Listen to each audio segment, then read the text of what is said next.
Hey guys, welcome back to another comic book review here on Toned In Entertainment. Today, we're diving into the Street Fighter universe with a one-shot comic book from Udon Comics, starring Street Fighter 6's own Kimberly Jackson.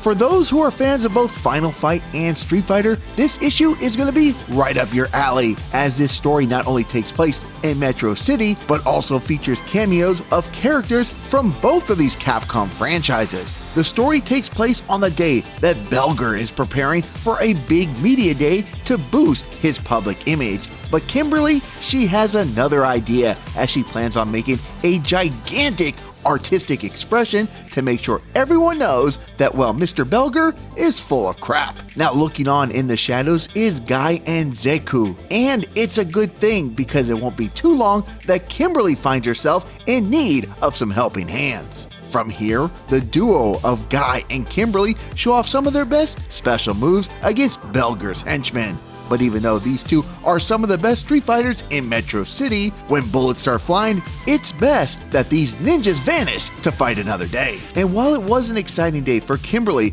to be able to meet her hero in Guy, Kimberly proves that she just isn't another fan and can hold her own. And when the time comes, the trio of Zeku, Guy, and Kimberly might just have more team-ups in their future. Now for my review score of Street Fighter Masters Kimberly issue number 1. The story, I'm going to give it an 8 out of 10. While short, and it just being a solo story of Street Fighter 6's Kimberly Jackson, writer Chris Saracchini gives us an insightful look into her motives and her own unique ways of trying to clean up Metro City. The art, I'm going to give it a 9 out of 10. Artist Panzer brings us some butt-kicking moments from both Kimberly and Guy that look straight out of a Street Fighter video game.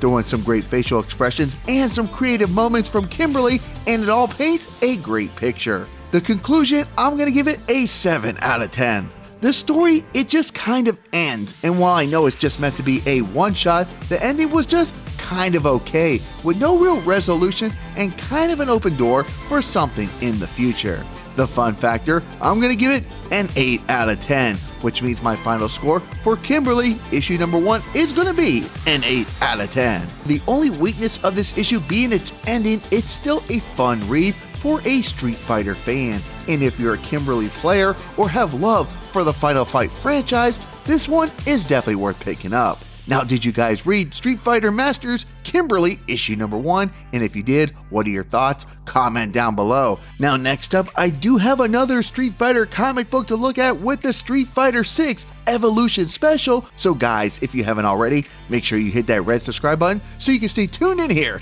to Toned In Entertainment for future videos. Subscribe to the channel. Do it. Go now. Do it now.